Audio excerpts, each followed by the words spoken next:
Hello hi மக்களே, welcome to அக்ஷரித்து entertainment vlogs.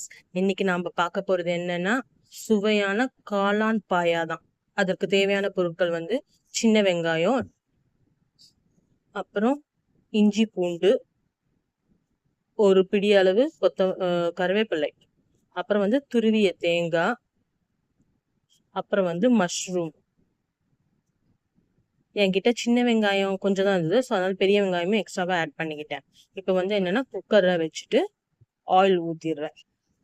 Oil ஊற்றிட்டு oil நல்லா சூடாகி வரும்போது என்ன பண்ணுறேன்னா ஜீரகத்தை போட்டுக்கிறேன். ஜீரகத்தை போட்ட பிறகு என்ன பண்ணுறேன்னா சோம்பு கொஞ்சம் போட்டுக்கிறேன். சோம்பு போட்ட பிறகு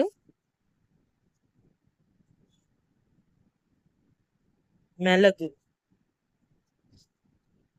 கொஞ்சமா மிளகு போட்டு அதை அப்படியே ஆயில்ல வரும்போது கருவேப்பிலை எடுத்து வச்சிருந்தேன்னா அந்த கருவேப்பிலையை போட்டுக்கிறேன். கருவேப்பிலை போட்ட பிறகு என்ன பண்றேன்னா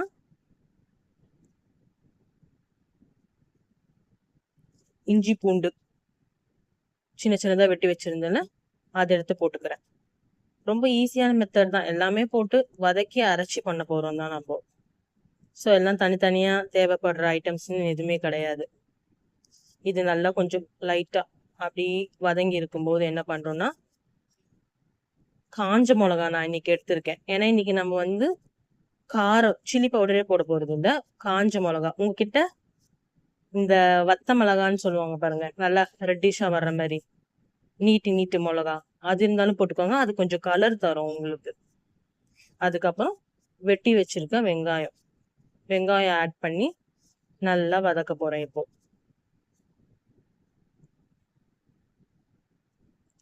சின்ன வெங்காயத்திலேயே பண்ணிங்கன்னா நல்லா டேஸ்டா இருக்கும். என்கிட்ட சின்ன வெங்காயம் அன்னைக்கு கொஞ்சம் கம்மியா இருந்தது, ஸோ அதனால நான் எனக்கு கிரேவி நிறைய வேணும்னு சொல்லிட்டு பெரிய வெங்காயமா ஆட் பண்ணிட்டேன்.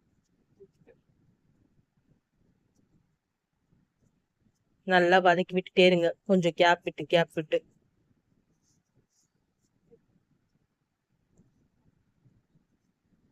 இப்ப என்ன பண்றேன்னா அந்த திக்கு பேஸ்ட் வர்றதுக்கு நான் முந்திரி ஆட் பண்ணிருக்கேன். உங்களுக்கு முந்திரி வேணாம்னா நம்ம கசகசான்னு சொல்லுவாங்க பாருங்க, அதை கூட ஆட் பண்ணிக்கலாம். என்கிட்ட கசகசா இல்லை, அதனால நான் முந்திரி ஆட் பண்ணிக்கிட்டேன். இப்போ ஓரளவு வதங்கி வந்திருக்கு பாருங்க.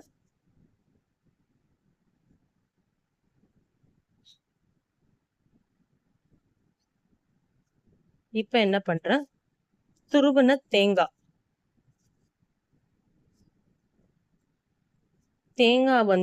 நிறைய போட்டோம்னா அது பாயா மாதிரி வரும். சும்மா தேங்காய் லைட்டா ஒரு சின்ன துண்டுவாங்க பாருங்க, அப்படி போட்டோம்னு வச்சுக்கோங்க, உங்களுக்கு ஒரு மாதிரி கிரேவி மாதிரி வரும். இப்போ மஞ்சள் தூள் போட்டு அப்புறம் தனியாத்தூள் கொஞ்சமா தனியாத்தூள் போட்டு நல்லா பெரட்டி விட்டுக்கிட்டு, கொஞ்சம் அடி பிடிக்காது, ஏன்னா மசாலா தூள் போட்டிருக்கோம்ல, சொன்னா அடி பிடிக்கிற மாதிரி இருக்கும். ஸோ எல்லாம் போட்டு வதக்கிட்டு அதை மிக்சி ஜார்ல போட்டு நல்லா நைஸா அரைச்சுக்கிட்டேன். எனக்கு ஏன் இந்த கலர் இருக்குன்னா நான் போட்டிருக்கிறது குண்டு மிளகா. இப்ப மறுபடியும் அதே குக்கர்ல எண்ணெய் கொஞ்சம் ஊத்தி மசாலா வகைகள், கிராம்பு, பட்டை, ஏலக்காய், லவங்கம், அன்னாச்சி பூ இது போட்டு கொஞ்சம் அந்த எண்ணெயில பாயில் ஆன பிறகு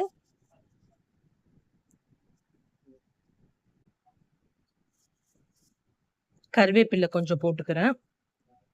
கருவேப்பிலை பொரிஞ்சு வந்த உடனே ஒரு 3 காஞ்ச மிளகா, இல்லைன்னா உங்ககிட்ட அந்த நீட்டு வடை மிளகா இருந்தாலும் போட்டுக்கலாம். அதுக்கப்புறம் அரைச்சி வச்ச மசாலா பேஸ்ட் போட்டு நல்லா வதக்குறேன்.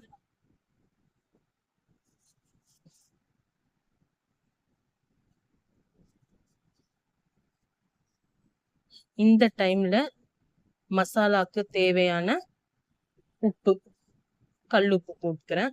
போட்டு நல்லா வதக்கிக்கிறேன். இப்ப நல்லா பாயில் ஆகி வருது.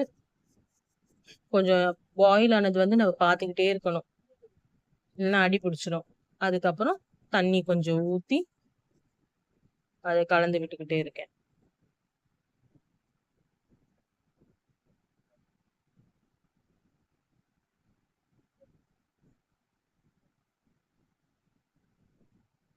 இப்ப நான் கொஞ்சம் ஓரளவு பாயில் ஆகி வந்துடுச்சு. இப்போ வெட்டி வச்ச மஷ்ரூம் நம்மளுக்கு ஏத்த சைஸ்ல வெட்டி வச்சிருக்க மஷ்ரூமை போட்டுட்டு, மஷ்ரூமே கொஞ்சம் நம்மளுக்கு தண்ணி விடும்.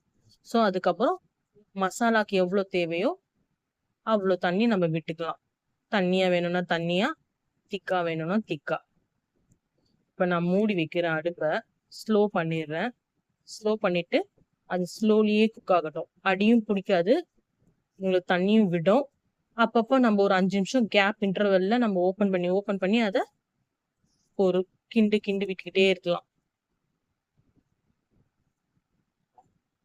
இப்போ கடைசியா கொத்தமல்லி போட்டு நம்மளோட காளான் பாயாவை முடிச்சுக்கலாம். நிஜமாவே சொல்றாங்க, நம்ம ஆட்டுக்கால் பாயா எப்படி இருந்ததோ அதே மாதிரி வந்திருக்கு. இதுல என்ன ஒண்ணுன்னா, நம்ம தக்காளியே சேர்க்கல இந்த கிரேவில. அவ்வளோ டேஸ்டா இருந்தது இந்த பாயா. நீங்களும் ட்ரை பண்ணி பாருங்க. ட்ரை பண்ணிட்டு எப்படி இருக்குன்னு நம்மளோட கமெண்ட் செக்ஷன்ல கண்டிப்பா நீங்க உங்களோட கமெண்ட்ஸ், கருத்துக்களை ஷேர் பண்ணுங்க, எப்படி வந்ததுன்னு சொல்லிட்டு. சுவையான காளான் பாயா ரெடி. தேங்க்ஸ் ஃபார் வாட்சிங். உங்களுக்கு இதே மாதிரி நிறைய வீடியோஸ், சமையல் வீடியோஸ் வேணும்னா என்னோட சேனல்ல நீங்க சப்ஸ்கிரைப் பண்ணிக்கலாம். ஏன்னா நம்ம சேனல்ல வந்து நான் டிஃப்ரெண்ட் என்னோட பேர்ட்ஸு, சமையல், டெய்லி விளாக் மாதிரி தான் போட்டுட்டு இருக்கேன். பார்த்து என்ஜாய் பண்ணுங்க. தேங்க்ஸ் ஃபார் வாட்சிங்.